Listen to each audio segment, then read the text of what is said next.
Hello, everyone. This is Heidi with Downtown NorCal Live. And today I'm zooming to Woodland. I'm going to be introducing you to Jenny Jacobs Garcia and Vicki Jacobs. They are loan officers for Envoy Mortgage there in Woodland on Main Street. Hi, ladies. Hi, Heidi. Thanks so much for having us. You bet. Hey, thanks for joining me. And so I want to get into a topic we were talking about just a moment ago, and that is forbearance, because I think this is one of the most important things you can tell consumers about. I'm just going to open up the floor to you. Okay, well, first of all, the opportunity to not make a mortgage payment for 3 months is called forbearance, and it's not the same as forgiveness. So this was an outgrowth of the CARES Act. So it was part of the congressional legislation that gave people so much relief once the COVID crisis became awful. I don't know what the right word is. So, yes, but we have gotten some new direction from Freddie and Fannie where if you have had to take advantage of forbearance and not make a mortgage payment, if you bring those payments current, that you are going to be eligible or still can purchase a home or do a refinance. So if you like to call us and talk about your specific situation and kind of how that would affect you, we can discuss that in more detail.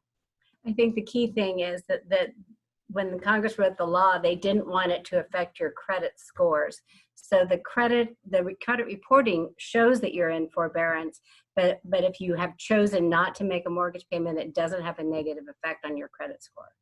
But again, give us a call because there's lots of questions around this. That seems very nuanced. One thing you mentioned about forbearance is that some banks are just granting it, and people assume that this may be just a nice gift or something, but from a consumer protective standpoint, what do you want to encourage people to guard against?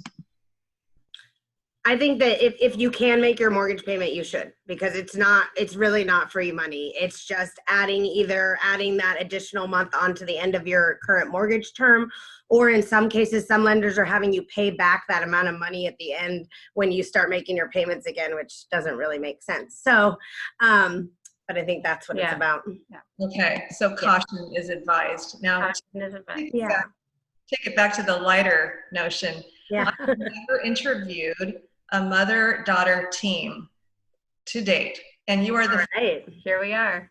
How does that work? Well, so pretty well. I used to be the mom, right? I was in charge, but the roles have changed.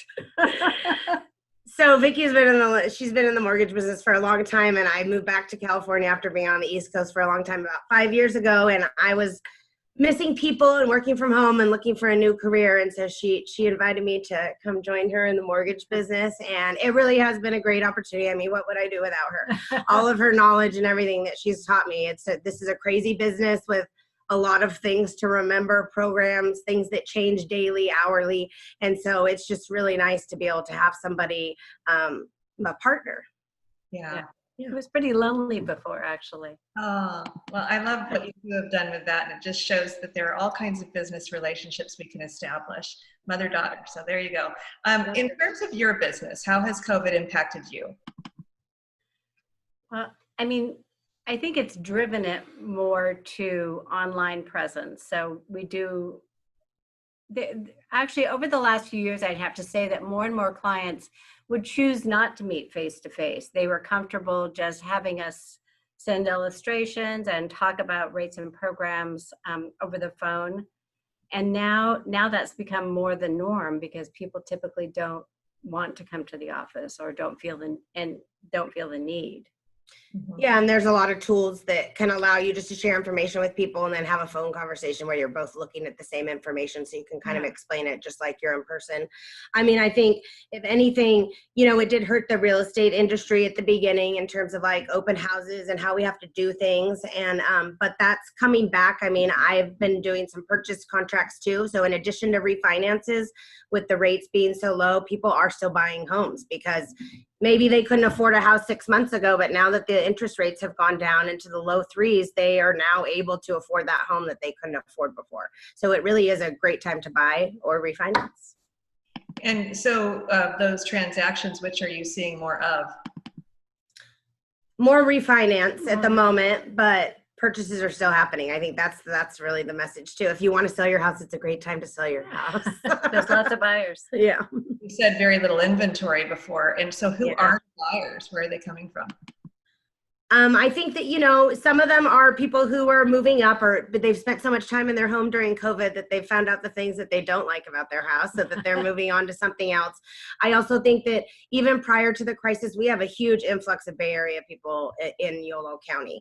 When I would go to open houses back in January or even last year, everybody was coming from the Bay Area. And I think now that's even more apparent now that all the tech people don't have to go to work anymore. They're looking to leave the city and come to the country where they can get more square footage for an affordable price. And so I think that really is always going to keep our home prices pretty steady in Yolo County or in Northern California area.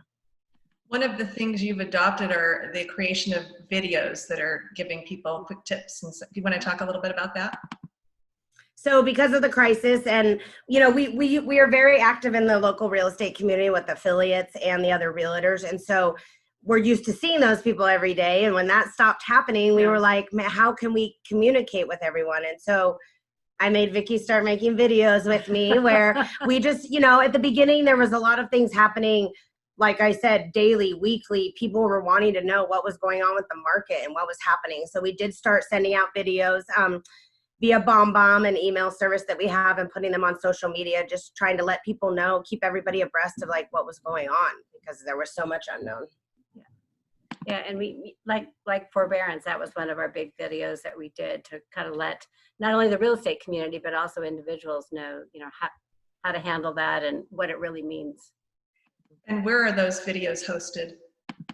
Most of them are on our Facebook page, but I have started a YouTube channel that I'm going to start sharing, where I'm going to put other videos about different loan programs, down payment assistance, USDA loans, VA, FHA, conventional, all of it. So right now on Facebook, we have a page, Envoy Mortgage, Downtown Woodland is our Facebook page. And then we both have personal pages as well. Okay. I wanted to point out something that's unique about your business, and that is you are Spanish able, correct? I am. Sí, hablo español y puedo ayudar a la gente que habla español. Excellent. Muy bueno. Gracias. No, I'm not. So right on. That's a very big skill that's needed right now and always. So thank you for that. Thank you. In terms of security practices, you touched on that a little bit earlier, but you're a 2-woman office. And so have you had to adjust much with that? No. We also live in Winters, so we've been primarily working from home and just coming into the office, you know, when we need to pick up paperwork or make copies or attend a signing or something like that. But we have our office here at 283 Main Street, Suite 180, in between Umpqua Bank and the Dodge dealership.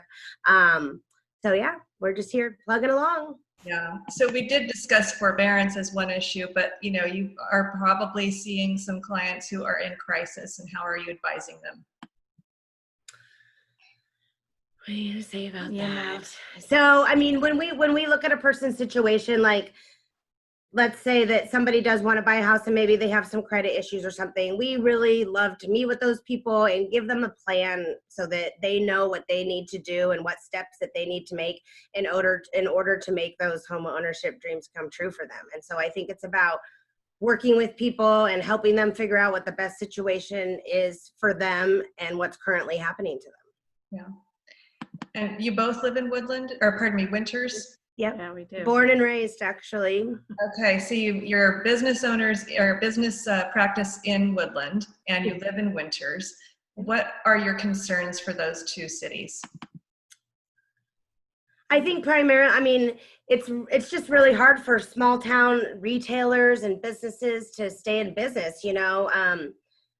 As I was talking about before, I think one of my fears for downtown Woodland is when I first moved back from Washington, D.C., so this is 2014, and I would drive down Woodland Main Street, there was a lot of boarded up storefronts, and that really went away, and downtown Woodland really became a hot spot with retailers and restaurants and things like that. And so I'm just scared that some of those retailers that we're going to get back to the boarded up storefronts because small business owners aren't going to be able to survive this. So I think it's really important mission to try to support all of our local retailers by making orders online or purchasing meals or things like that, just to try to keep them going, because this is a really tough time for everybody. That's a great note to end on, because that's exactly what I'm all about. I have been talking with Jenny Jacobs Garcia and Vicki Jacobs. They are loan officers for Envoy Mortgage in downtown Woodland. Thank you both so much for joining me. Thanks, Heidi. Thank you, Thank you for Heidi. having us. We Thank really you. appreciate it. You bet. And I'll see everyone else tomorrow.